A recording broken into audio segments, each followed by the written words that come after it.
Они приехали и его забрали. И тогда мне казалось, что это подвиг на грани глупости. Мне было очень страшно за него, очень больно. И мне казалось, ну, можно же как-то по-другому бороться. Ну зачем же вот так-то уж совсем себя на заклание, как жертву.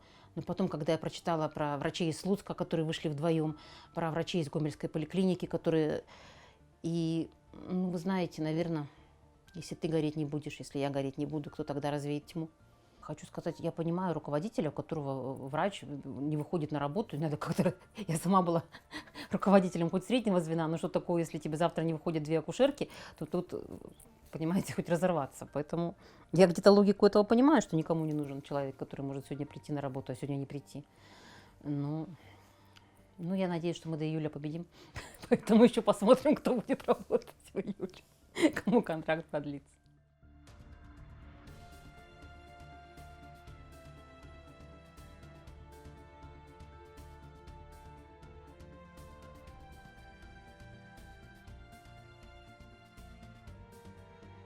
Я вообще поражаюсь, когда я вижу людей моего поколения, вот этих вот, ну это же все было на наших глазах, мы же все вот это читали Мандельштама, да, мы живем под собой, не чуя страны, наши речи за 10 шагов не слышны, а где слышно, где хватит на пол разговорца, там припомнят кремлевского горца, но мы же все это проходили, мы же от одной диктатуры мы избавились, да как так-то? Вы что, не видите, что творится?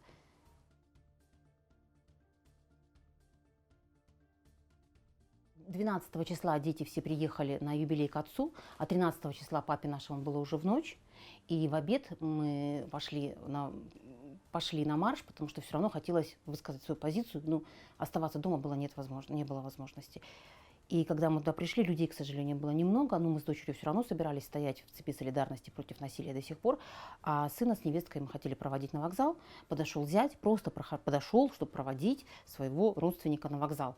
И ему кто-то дал шарик белый с надписью красно-зелеными буквами «Я люблю Беларусь». И вот с этим шариком мы пошли на вокзал все впятером. А папа должен был поднести туда вещи, просто сынова.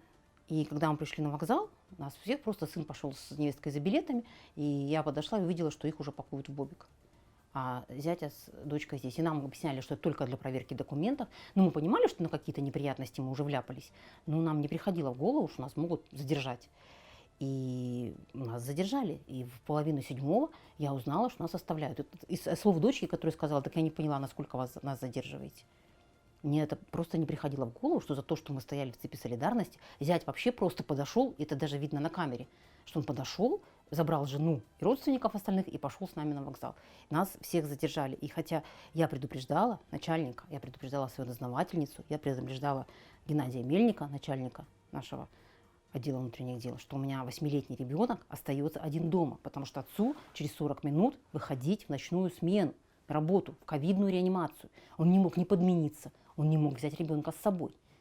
И он не мог ничего предпринять, просто потому что времени слишком мало было, какой-то возможности для резерва, позвать каких-то подруг, кого-то что-то. И ребенок ночевал один. Просто я здесь имею постоянную работу, я здесь имею постоянную прописку, я не совершала никаких противоправных деяний, я не угрожала этому обществу, мне не нужно было изолировать от него, если даже так считать, что я нарушила закон административный. Но при этом 8-летний ребенок остался один дома и плакал, что маму поймали ОМОНы. Если все уедут, ведь их же всех, кто что-то стоит, их же всех заберут. Они же все где-то устроятся, это мы здесь останемся. А все те, кто что-то могут, они же уедут. Там все, паспорта оформлены, там, ну, там сыну, да, допустим, надо доработать, там невестке нужно отработать бюджетное образование.